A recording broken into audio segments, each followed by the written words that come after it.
bienvenue pour ces nouvelles rencontres d'options consacrées à nos futures alternatives. Elles se passent pour la première fois exceptionnellement en collaboration avec le journal L'Humanité, dont la rédaction, dont je fais partie, remercie vivement d'ailleurs Options pour cette initiative. Elle se passe donc, la journée qui va suivre se passe et se déroule dans le cadre de la Fête de l'Humanité autrement. Pour cette édition, Options a décidé de les consacrer aux enjeux environnementaux et sociaux. Comment peut-on combiner l'urgence climatique et l'urgence sociale ? À mes côtés, Hervé Letreut, climatologue, vous avez participé, vous êtes membre de l'Académie des sciences et vous avez participé à la rédaction de nombreux rapports du GIEC, donc du groupe intergouvernemental d'experts sur l'évolution du climat. Aurélie Trouvé, vous êtes porte-parole d'Attaque. Véronique Martin, vous êtes secrétaire confédérale chargée des questions environnementales et climatiques. Hervé, on démarre avec vous cet entretien. On a vu que cet été encore, les éléments météorologiques extrêmes, que ce soit les vagues de chaleur, les incendies, enfin leurs effets, les incendies, maintenant les ouragans se sont multipliés. Des chercheurs ont sonné l'alerte à un moment donné de l'été concernant la fonte des glaces de l'Arctique qui aurait atteint son point de non-retour. On voit que le tableau est plutôt des plus noirs. À quelle étape on en est du réchauffement climatique ? Est-ce qu'on a vraiment atteint un point de non-retour ? Est-ce qu'on a perdu la bataille ? Je crois que ça dépend des objectifs que l'on veut se fixer. On est effectivement face à une situation qui est une situation évolutive et qui est une situation évolutive depuis assez longtemps aujourd'hui et qui est irréversible aussi depuis assez longtemps. Les premières anticipations de ce qui pouvait se passer ont été faites sur la base de modèles. Donc on émet des gaz à effet de serre. Ces gaz à effet de serre, on les voit pas, ils sont transparents, ils font une sorte de bulle autour de la planète Terre qui l'empêche de se refroidir. Et c'est des choses qui ont été calculées dès les années 70 à peu près. Donc à l'époque, c'était émergent comme problème. C'était quelque chose qui était relativement limité en termes d'amplitude.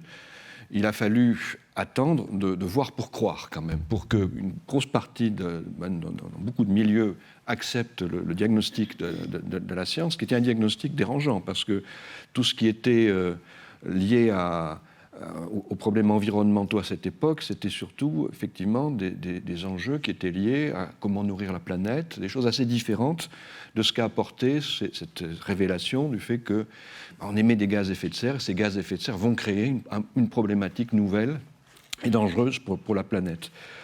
Alors, oui, aujourd'hui, on est en train de suivre une trajectoire qui, finalement, ne s'est pas beaucoup éloignée de ce qu'on avait anticipé il y a quelques années. Sauf qu'on a mis, aujourd'hui, beaucoup de gaz à effet de serre dans l'atmosphère et qu'on crée un phénomène qui est de plus en plus impossible à renverser. Parce que ces gaz se stockent dans l'atmosphère. Donc, quand on met le CO2, par exemple, on parle d'un temps de demi-vie, c'est-à-dire que le CO2 qu'on met à un moment donné dans l'atmosphère reste pour moitié, est encore présent pour moitié au bout de 100 ans. C'est une simplification un peu, ce n'est pas les mêmes molécules, mais c'est les ordres de grandeur auxquels on est confronté. Donc il n'y a pas moyen d'effacer ce qui se passe. Aujourd'hui, depuis depuis le sommet de la Terre de Rio jusqu'à maintenant, il y a plus de 30 ans, ces 30 années-là ont été des années où on a continué d'émettre des gaz à effet de serre de manière croissante. Dans les années 60, on émettait 10 milliards de tonnes de CO2. Aujourd'hui, on en émet 40 milliards. Donc, en fait, on est sur une accélération des choses. Et c'est vrai que l'accord de Paris a mis des règles, et ces règles ne sont pas respectées.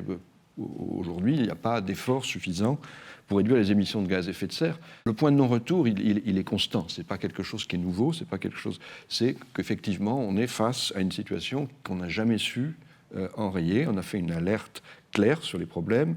Elle a été acceptée par beaucoup d'infrastructures.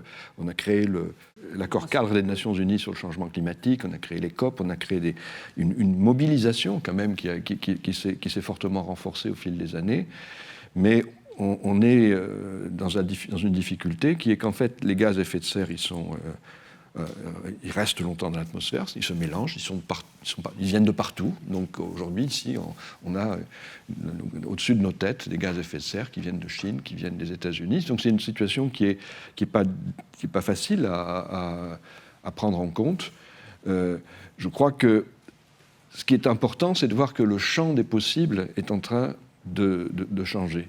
Le champ des possibles, il y a quelques années, on pensait qu'effectivement on était face à un problème qui était un problème scientifique, au sens des sciences dures, qu'on pouvait le résoudre sous cette forme-là avec des méthodes un petit peu simples.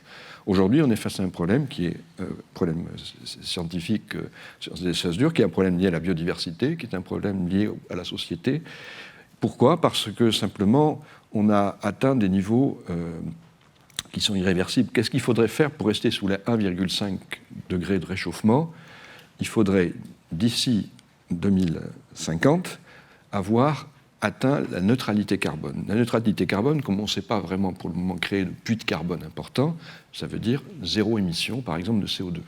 Zéro émission de CO2 en 2050, à l'échelle mondiale, ça veut dire qu'à l'échelle mondiale, en un peu moins de 30 ans, on n'aura plus de voitures. Donc le champ dans lequel on peut choisir ce que l'on fait, c'est restreint, beaucoup.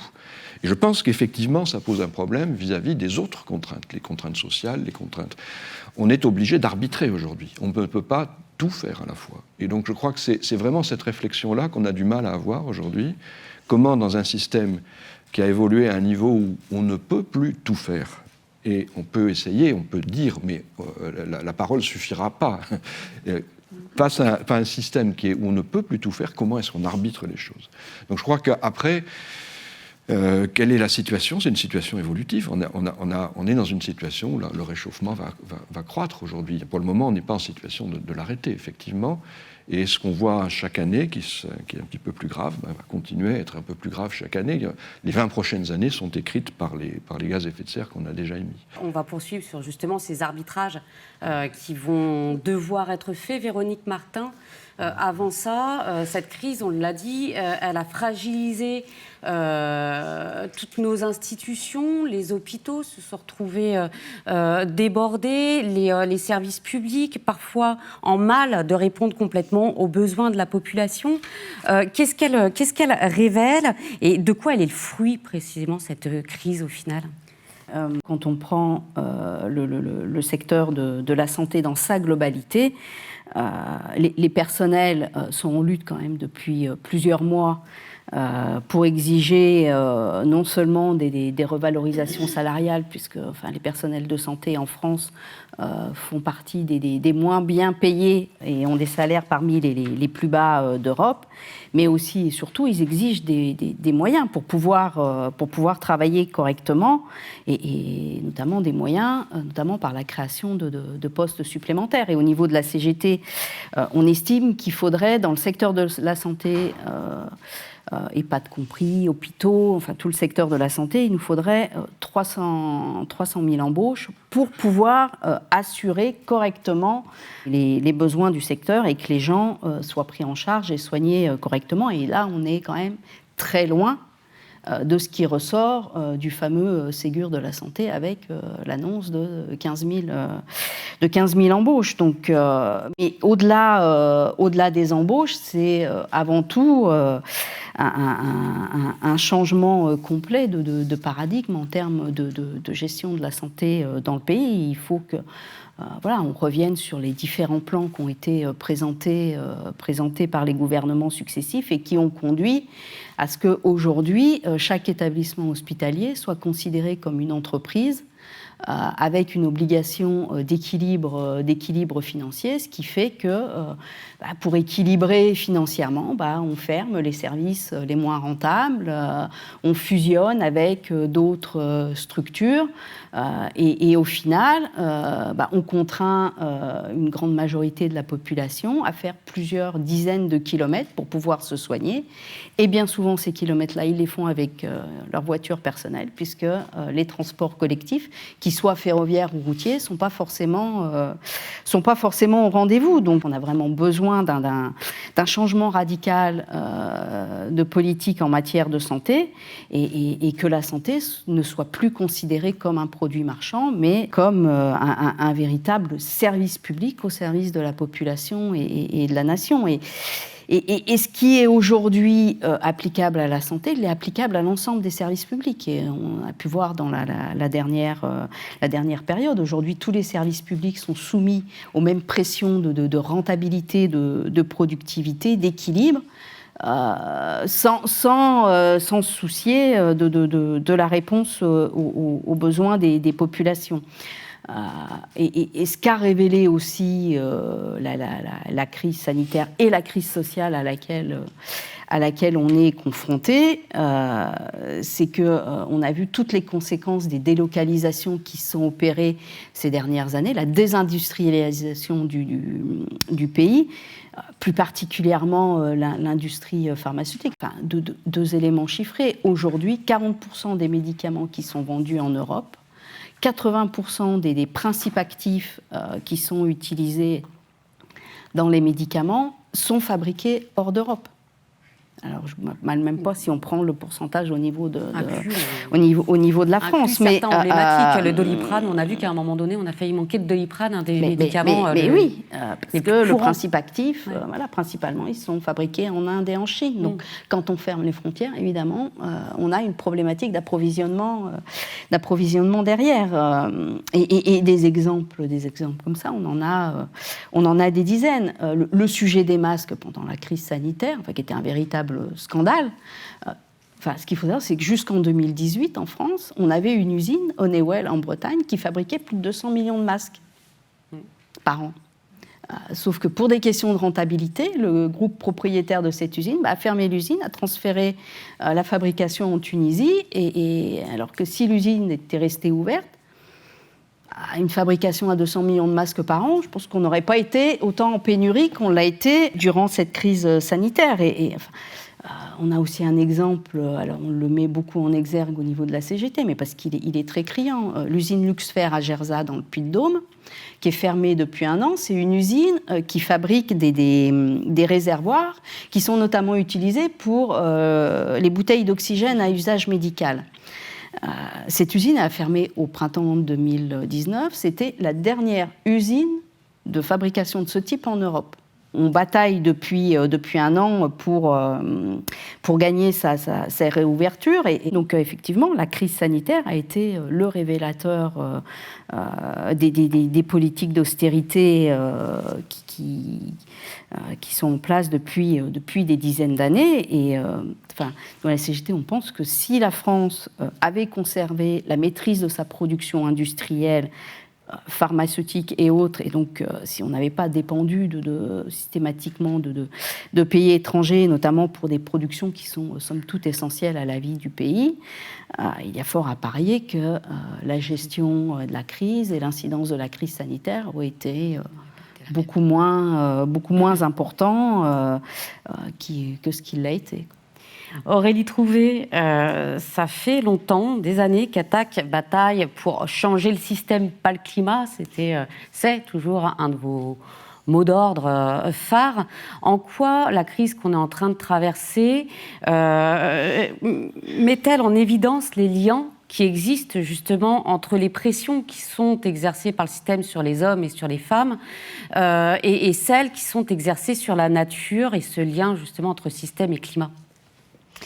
En fait, je pense que comme beaucoup d'autres organisations syndicales, associatives, la réaction qu'on a eue face à cette crise, c'est effectivement de montrer que ce n'est pas seulement une crise sanitaire, c'est une crise sociale, économique, c'est surtout une crise du système. C'est-à-dire que ce système capitaliste, dans ses composantes à la fois néolibérales et productivistes, mais aussi dans les rapports de domination, je vais en reparler, qu'il exacerbe, ce système est en crise. Et la crise sanitaire, en fait, a été à la fois engendrée, mais surtout aggravée par ce système capitaliste, quoi. C'est tout à fait ce que tu dis. D'abord, alors, bon, je vais passer rapidement là-dessus, parce que je ne suis moi-même pas biologiste ou épidémiologiste, mais il y a eu quand même beaucoup de travaux ces derniers mois qui montrent quand même, en tout cas d'écrits scientifiques, qui montrent le rôle probable, en tout cas, de la déforestation, de la crise de la biodiversité, dans l'apparition et la propagation de ce type de virus. Ça c'est une première chose. Bon. Et puis par ailleurs, les pollutions, les crises de pollution, parce qu'on parle de crise du climat, de crise de la biodiversité, mais il y a aussi une crise de pollution massive des milieux, de l'eau, de l'air, des aliments, des produits qu'on manipule tous les jours. En l'occurrence, là aussi, ça a aggravé la crise sanitaire, ne serait-ce que le fait qu'il y ait des maladies chroniques liées notamment à la pollution, je pense au cancer, aux maladies neurologiques, etc., qui font que les personnes ont été d'autant plus vulnérables vis-à-vis de la Covid. Et voilà, il y a par exemple le réseau santé-environnement qui fait un travail formidable là-dessus et qui montre en quoi ces maladies chroniques ont aggravé la vulnérabilité des personnes par rapport au virus. Et par ailleurs, je dirais, pour moi, la défaillance extrêmement grave de l'État, et en particulier de l'État, là je parle de l'État français en particulier, quand on voit aujourd'hui, alors pour le coup, moi je l'ai vu en tant que parent d'élève, c'est-à-dire que quand on a un cas contact, quand on a une classe avec un élève qui est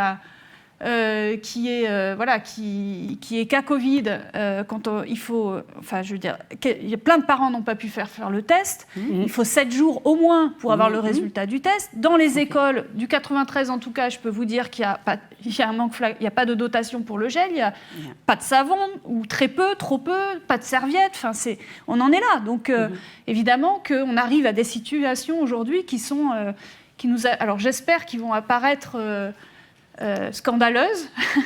Et bon, voilà, il faudra voir aussi comment cette colère peut s'exprimer de manière constructive pour aussi remettre en cause ce système. Et face à ça, je dirais, un gouvernement qui, plutôt que de vouloir évidemment changer le système, est en fait dans une stratégie du choc. C'est-à-dire qu'au contraire, il est parti, de mon point de vue, dans une optique de se saisir de la crise, de profiter de cette crise, entre guillemets, pour approfondir, au contraire, les composantes néolibérales productivistes et les rapports de domination qui sont associés à ce système capitaliste, quoi.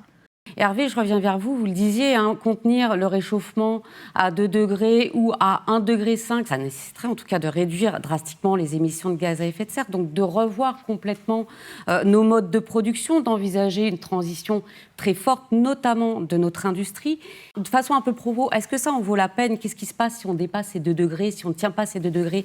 Est-ce que tout ça en vaut la peine ? Et puis, est-ce que c'est fatal, au final, que les deux enjeux soient mis en opposition, en fait, d'avoir à créer un conflit entre emploi et climat ? C'est une question très difficile et que la science, moi je me présente ici comme scientifique, et n'est pas vraiment capable d'arbitrer. C'est-à-dire qu'on a besoin d'aller au-delà d'une réflexion strictement scientifique si on veut arbitrer ces choses-là. Et jusqu'à présent, moi je connais assez peu de travaux, même en marge de la science, qui a regardé ça avec le sérieux qui est nécessaire, parce qu'on est face à des problèmes qui sont des problèmes vraiment difficiles. D'abord, il y a une dimension mondiale du problème climatique. De cette dimension mondiale, on n'y échappe pas. Comme je l'ai dit tout à l'heure, on a des gaz qui restent un siècle dans l'atmosphère et qui sont mélangés en quelques années. Donc on est face à un problème qui a une dimension mondiale, et on est face à un problème qui a une dimension aussi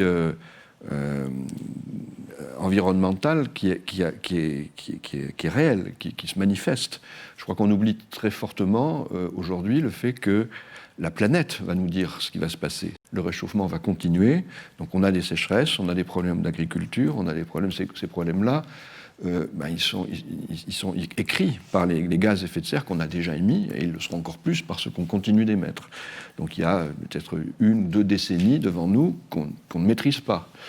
Donc je crois qu'il faut essayer de se situer dans ce cadre-là, et dans ce cadre-là, trouver les meilleures manières d'agir. Et c'est effectivement un problème qui dépasse le problème strictement scientifique, au sens où on est ramené à des problèmes de valeur, à des problèmes de qu'est-ce qu'on veut mettre en avant, des problèmes qui sont là du coup strictement politiques et que la science peut essayer d'arbitrer. Mais arbitrer, pas aider à arbitrer. Et si on regarde les choses un peu dans le détail, finalement, ce qui se produit quand on veut s'adapter au changement climatique sur un territoire, ça tient aux problèmes de transport, on en a parlé un peu, de transports locaux, aux problèmes d'habitat, aux problèmes souvent de filière agricole, et puis à la capacité à générer des énergies qui soient nouvelles, parce que quoi qu'on pense des énergies actuellement décarbonées, il y a des gens qui les aiment plus ou moins, mais en particulier, il y a des débats autour du nucléaire, on le sait, mais elles ne sont pas suffisantes, quoi qu'il arrive. Donc il y a à inventer aussi d'autres formes d'énergie. Mais tout ça, c'est des choses où l'échelle locale se combine un petit peu avec ce qu'on peut faire avec l'échelle plus globale. Et je crois que c'est là-dessus qu'on peut essayer de construire. Donc, localement, on est contraint par ce qui se passe à grande échelle, mais en fait, on a quand même une capacité d'agir sur les deux tableaux, c'est-à-dire de participer à cet effort international, essayer localement de voir ce qu'on peut faire à partir des enjeux qui sont ceux de cette échelle locale, et souvent c'est les mêmes. Souvent c'est les mêmes, ils se rejoignent, et c'est cette capacité à lier ces deux problématiques qui, à mon avis, est clé pour la suite. C'est comment est-ce qu'on peut faire pour lier la problématique locale avec ce qu'elle implique de protection locale, de vigilance locale, et puis la problématique à grande échelle. Je reviens vers vous, Aurélie et Véronique. En mars dernier, la CGT et Attac publiaient avec une quinzaine d'autres organisations syndicales, environnementales, associatives, un appel intitulé « Plus jamais ça, construisons le monde d'après ». Vous y appeliez toutes les forces progressistes à construire, à s'engager pour un futur plus social, plus féministe, plus respectueux de l'environnement. Comment on construit très concrètement cette convergence des batailles sociales et environnementales, et du coup comment on arrive à mettre en œuvre un peu tous ces leviers industriels, services, de transport, sur le terrain. Véronique, peut-être pour commencer. Oui, non, mais, effectivement, enfin, il y a vraiment urgence à opérer une rupture avec les politiques qui ont été menées depuis un certain nombre d'années et à construire un autre modèle de société par des transformations économiques, sociales et environnementales. L'objectif du travail qu'on fait en commun avec un certain nombre d'associations d'ONG, il y a eu effectivement la tribune du mois de mars. Le travail qu'on mène conjointement date pas du mois de mars de cette année. Ça fait quand même un certain nombre d'années qu'on travaille et on échange avec les associations, parce qu'on reste persuadés, nous, à la CGT, que si effectivement on veut avoir une transformation environnementale, il faut y lier les questions sociales. On ne pourra pas faire des transformations environnementales sans se préoccuper de l'avenir des citoyens, des salariés, des modes de production et de comment on travaille. Donc effectivement, suite à la tribune, les échanges ont perduré. Il y a un document qui est sorti avec 34 propositions qui sont soumises à débat, qui peuvent évoluer, qui peuvent être amendées, qui y compris font débat, nous aussi, dans notre organisation. Parce que quand on parle du nucléaire, du trafic aérien, c'est des sujets qui font débat dans l'organisation, mais parce que ça pose aussi la problématique de qu'est-ce qu'on fait des salariés qui travaillent dans ces secteurs-là. Et on peut pas opposer social et environnement. Donc on a vraiment besoin d'avoir des discussions et de travailler les choses de manière conjointe pour que les transformations se déroulent le mieux possible et qu'on ne se retrouve pas avec des oppositions qui pourraient mettre un frein. Et donc, en parallèle du document, avec les associations et les ONG, la CGT, on a aussi nous sorti un document qui s'appelle « Le progrès social et environnemental, c'est possible et urgent », et qu'un certain nombre de propositions autour du travail, son contenu, sa finalité, notre système de protection sociale, la question de la place de l'industrie, des relocalisations, la question du financement, parce que bien souvent on nous oppose oui, vos propositions elles sont bien, mais comment on fait, il n'y a plus de sous, voilà. Sauf que quand on regarde, quand on creuse un peu, l'argent il y en a, il faut juste l'orienter de bonne manière, quoi. Donc ce qui n'est pas le cas par exemple du plan de relance présenté par le gouvernement, mais on y reviendra peut-être tout à l'heure. Donc voilà, je pense que voilà, il faut poursuivre. Il faut poursuivre dans ce sens. Peut-être pour poursuivre ce qui a été dit. D'abord, effectivement, c'est pas nouveau. Enfin, je me souviens d'un congrès il y a plusieurs années, nous avions déjà ce débat-là. Voilà. Donc, c'est pas nouveau, ces débats, effectivement. Et puis, bon, je pense aussi au rapport 1 million d'emplois climat que nous avions fait entre syndicats, organisations environnementales et des organisations comme Attac. Bon. Mais je pense aussi à tous les mouvements manifestations qui nous ont amenés aussi à... Bon, voilà, le mouvement des Gilets jaunes, le mouvement climat, le mouvement des retraites. À chaque fois, il y a eu des tentatives de lien entre les questions sociales et environnementales qui nous ont amenés aussi à un moment donné, alors avec Plus jamais ça, alors des fois on s'appelle Plus jamais ça, jour d'après, urgence sociale, écologique, bon c'est pas...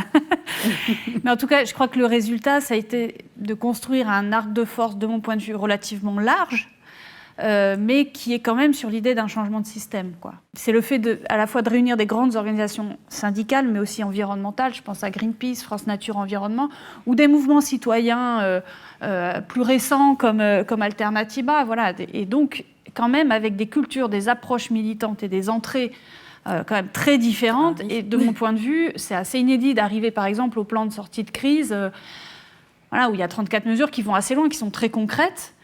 Maintenant, j'ai envie de dire, pour moi, c'est juste c'est un début parce que ça ne peut pas être satisfaisant en l'état. Parce que je pense qu'on a besoin d'ancrer localement dans nos organisations, etc., ces tentatives que l'on réalise d'articuler l'urgence sociale et l'urgence écologique. On sent le besoin aussi de mettre en débat, et que ce soit approprié dans les luttes et au niveau local, quoi, voilà. Mais c'est vraiment l'idée, de mon point de vue, que d'abord, pour peser dans le rapport de force, il faut éviter d'avoir d'un côté des luttes écologiques type à mort contre l'aérien, etc., et aussi des mobilisations, des manifestations syndicales qui n'intégreraient pas la question environnementale. Et je pense qu'à un moment, les deux sont légitimes, mais qu'à un moment, on a besoin d'être ensemble aussi pour montrer qu'on peut répondre ensemble. Les grands points sur lesquels elles se rejoignent, c'est la défense des services publics, la justice fiscale, l'agriculture. Voilà, il y a quand même toute une série de points et qui sont portés là, dans l'actualité en termes de lutte sociale sur lesquels vous allez vous rejoindre très concrètement. En fait, ce sur quoi on travaille en ce moment, il y a des experts, des intellos, etc., mais aussi des militants qui connaissent bien tous ces sujets-là, qui travaillent ensemble en ce moment sur l'idée qu'on pourrait créer X millions d'emplois. Alors, je ne peux pas dire combien à l'avance, mais je pense qu'on est parti pour produire un rapport d'ici quelques semaines. X millions d'emplois qu'on peut créer dans les services publics, qui sont par ailleurs des emplois de qualité, non délocalisables, avec empreinte écologique plus faible, etc., et dans la transition écologique. Évidemment, il y a des désaccords, et on les assume. Par exemple, sur la question nucléaire. Par exemple, sur les activités les plus polluantes, type l'aérien et l'automobile, où il va certainement y avoir des plans sociaux massifs. Sur le nucléaire, je passe sur le nucléaire où il y a un désaccord effectivement de vision de développement énergétique. Sur la question automobile, est-ce que c'est un désaccord ou c'est une difficulté à trouver la bonne solution ? Comment on transforme ce secteur sans que ça retombe sur les salariés ? Je pense qu'on est en train de construire des convergences là-dessus, justement autour de la question de l'emploi, de la reconversion professionnelle, de la sécurité sociale professionnelle, de la garantie d'une formation et d'une reconversion. Mais alors justement, quand Hervé Lemaitre parle de local, international, moi, il y a un terme qu'on s'est approprié tous ensemble, c'est la question de la planification. C'est-à-dire comment on planifie un changement profond de système de production et de consommation nécessaire aujourd'hui, ça a été dit face à l'urgence écologique, comment face à cette reconversion profonde, on planifie ces changements productifs tout en maintenant un emploi de qualité, en reconvertissant, en formant. Comment on fait en sorte que ça ne se fasse pas au détriment des travailleurs précaires et que ce ne soit pas une catastrophe sociale ? Parce que par ailleurs, je pense qu'on peut avoir une écologie de droite qui précarise, qui soit autoritaire, etc. Voilà. Ou l'on va revenir au plan de relance gouvernemental et à sa place verte. Je me tourne vers Valérie. Je ne sais pas s'il y a d'ores et déjà des questions via WhatsApp. Alors, il y a une question. Donc, les pays les plus développés ont une responsabilité plus grande de réduire leurs émissions de gaz à effet de serre par rapport aux pays les plus pauvres, qui, eux, ont besoin d'élever leur niveau de vie et donc de consommer plus d'énergie. Et parallèlement, on voit que les États-Unis sortent de l'accord de Paris, les États-Unis, le pays le plus pollueur de la planète. Donc, on a du mal à croire qu'on peut atteindre la neutralité carbone en 2050. Donc, comment, puisque l'accord de Paris, en fait, n'est pas contraignant, comment on peut arriver à contraindre en fait les États à atteindre cette neutralité carbone. J'ai une autre question aussi par rapport aux services publics, au démantèlement des services publics. Est-ce qu'il ne faudrait pas imposer la reprise en main des services publics par les salariés eux-mêmes et non plus par l'État ? À tout focaliser sur le CO2, ne risque-t-on pas d'occulter d'autres pollutions ? Comment arbitrer entre les différentes pollutions ? Par exemple, le diesel émet moins de CO2 mais des particules fines et l'électrique pollue avec des batteries au lithium. Il y a une dimension que moi j'aimerais souligner quand même, c'est effectivement ce côté des traités qui sont contraignants ou non contraignants. Alors il n'y a pas de gouvernance mondiale de fait, hein, et je pense que j'étais dans le groupe de suivi de la COP21 et je crois que dans l'esprit de beaucoup de gens, quand même, il y a effectivement ces engagements que prennent les États qui sont insuffisants par rapport aux enjeux qu'on a dit, c'est-à-dire qui ne permettent pas de rester sous les 1,5, ils mènent sous les 2 degrés au jour d'aujourd'hui. Et quelle est la seule force qui peut permettre d'agir? C'est précisément, je pense, celle de l'opinion publique. Et l'opinion publique, ça passe très fortement, et moi je suis enseignant, par effectivement un enseignement de ces enjeux, qui soit un enseignement qui soit beaucoup plus précis et organisé que ce qu'il est aujourd'hui, que ce soit en France ou ailleurs. On n'est plus dans un problème d'alerte. On a beaucoup, nous, fait d'alerte sur ces problèmes climatiques. Je pense que l'alerte, elle est là, elle existe. Et on est un problème de recherche de solutions. Ces recherches de solutions, ça renvoie à ce qui était dit sur comment on fait pour voir... on parle tout le temps de CO2. Ça, c'est, je dirais, un des restes de ce discours d'alerte. Mais bien sûr, les problématiques, ça va être avec du méthane, avec de protoxyde d'azote, avec des poussières, enfin des aérosols, avec tout ce qui fait la complexité des évolutions climatiques aujourd'hui. Et ça, il faut se l'approprier, et il faut que ça soit approprié par je pense, une population beaucoup plus large que c'est le cas aujourd'hui. Aurélie ? Je crois aussi qu'il faut que Voilà, je prends une autre cassette, mais je pense que les scientifiques doivent aussi, et vous le faites très bien, c'est-à-dire rentrer dans le débat public, avec toute leur rigueur, mais rentrer dans le débat public, parce qu'il y a effectivement un rôle d'alerte aujourd'hui sur les évolutions. Et je dirais deuxièmement, sur l'enseignement, ce qui me semble fondamental, en tout cas, moi c'est l'équipe dans laquelle je suis qui le défend, c'est la vision systémique. Et cette vision systémique, elle est exigeante par ailleurs, parce que ça demande d'articuler... des dimensions sur un sujet donné, des dimensions environnementales, sociales, démocratiques, etc. Ce qu'on défend à ATTAC, c'est d'abord déjà de faire en sorte de ne pas pousser ou de ne pas exacerber, par exemple, l'extractivisme, c'est-à-dire l'extraction poussée des énergies fossiles, etc., par un certain nombre d'accords déjà commerciaux. Donc, vous prenez par exemple l'accord de libre-échange du CETA, entre l'Union européenne et le Canada, on sait à quel point il pose des risques éminents du point de vue du climat, y compris dans le rapport d'experts intergouvernementaux, ça a été pointé.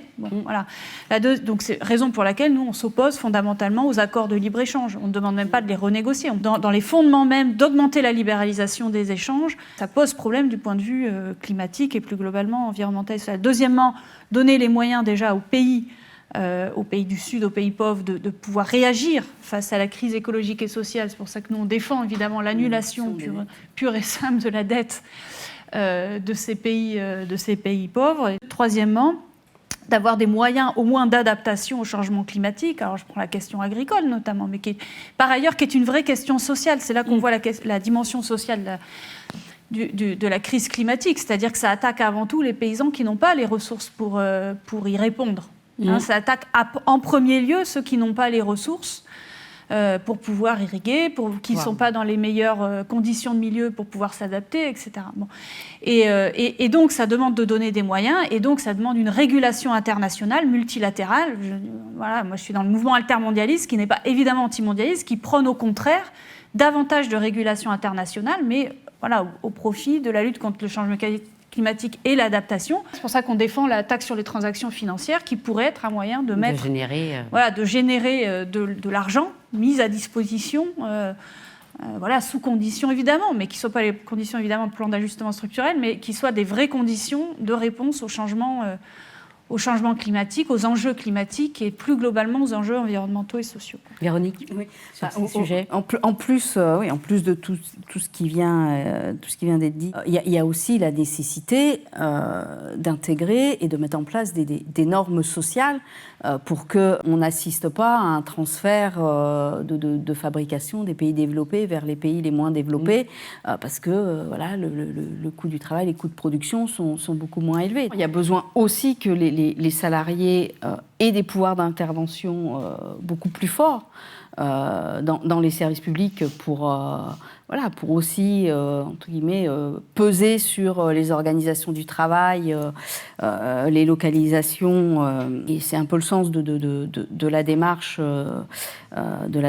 avec les associations et les ONG. C'est que ce débat-là, on puisse l'avoir dans l'opinion publique et que les mentalités, entre guillemets, elles évoluent et qu'on puisse gagner aussi la bataille de l'opinion publique sur ces sujets-là pour enclencher effectivement une rupture et un changement de société. Il y a aussi des discussions parlementaires sur lesquelles on peut peut-être trouver appui, levier, notamment à l'échelle européenne. Je pense au Green Deal qui est en train de se discuter à l'échelle européenne. Est-ce que ça va nous permettre de saisir quelque chose et d'imposer quelque chose? Le Green Deal, pour moi, c'est un beau vernissage pour l'instant. On n'a rien à gagner dans les discussions. Mais pour l'instant, y compris dans les discussions très concrètes, par exemple sur la politique agricole commune, pour l'instant, le lien, on ne le voit pas trop. Donc, simplement, le plan de relance européen, je pense que par ailleurs, il ne faut pas...